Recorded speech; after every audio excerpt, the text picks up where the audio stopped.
ప్రధాని నరేంద్ర మోదీ అధ్యక్షతన సమావేశమైన కేంద్ర కేబినెట్ కీలక నిర్ణయాలు తీసుకుంది. భీమ్ యూపీఐ లావాదేవీలకు ప్రోత్సాహకాలు అందించే పథకానికి ఆమోదం తెలిపింది. ఈ స్కీమ్ కింద 2000 లోపు లావాదేవీలు నిర్వహించే చిన్న వర్తకులకు 0.15% ఇన్సెంటివ్ అందించనుంది. ఇందుకోసం ఈ ఆర్థిక సంవత్సరంలో 1500 కోట్లు కేటాయిస్తూ కేబినెట్ నిర్ణయం తీసుకుంది. అలాగే అసోంలో బ్రౌన్ఫీల్డ్ అమ్మోనియా యూరియా ఫ్యాక్టరీ ఏర్పాటుకు కేంద్ర మంత్రివర్గం ఆమోదం తెలిపింది. 10,601 కోట్లతో అమ్మోనియా కాంప్లెక్స్ ఏర్పాటు చేయనున్నారు. 4,500 కోట్లతో మహారాష్ట్రలో గ్రీన్ఫీల్డ్ హైవే నిర్మాణానికి కేబినెట్ ఆమోద ముద్ర వేసింది.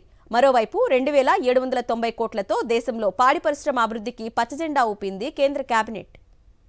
ప్రధాని నరేంద్ర మోదీ అధ్యక్షతన సమావేశమైన కేంద్ర కేబినెట్ కీలక నిర్ణయాలు తీసుకుంది. భీమ్ యూపీఐ లావాదేవీలకు ప్రోత్సాహకాలు అందించే పథకానికి ఆమోదం తెలిపింది. ఈ స్కీమ్ కింద 2000 లోపు లావాదేవీలు నిర్వహించే చిన్న వర్తకులకు 0.15% ఇన్సెంటివ్ అందించనుంది. ఇందుకోసం ఈ ఆర్థిక సంవత్సరంలో 1500 కోట్లు కేటాయిస్తూ కేబినెట్ నిర్ణయం తీసుకుంది. అలాగే అసోంలో బ్రౌన్ఫీల్డ్ అమ్మోనియా యూరియా ఫ్యాక్టరీ ఏర్పాటుకు కేంద్ర మంత్రివర్గం ఆమోదం తెలిపింది. 10,601 కోట్లతో అమ్మోనియా కాంప్లెక్స్ ఏర్పాటు చేయనున్నారు. 4,500 కోట్లతో మహారాష్ట్రలో గ్రీన్ఫీల్డ్ హైవే నిర్మాణానికి కేబినెట్ ఆమోద ముద్ర వేసింది. మరోవైపు 2,790 కోట్లతో దేశంలో పాడి పరిశ్రమ అభివృద్ధికి పచ్చజెండా ఊపింది కేంద్ర కేబినెట్.